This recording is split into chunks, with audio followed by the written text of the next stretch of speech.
The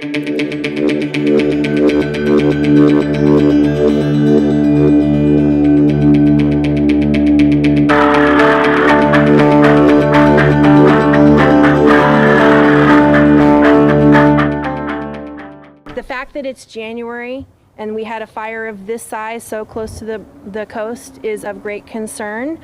This just needs to get everybody's attention that there is no longer a fire season. We have fires all year round now in California.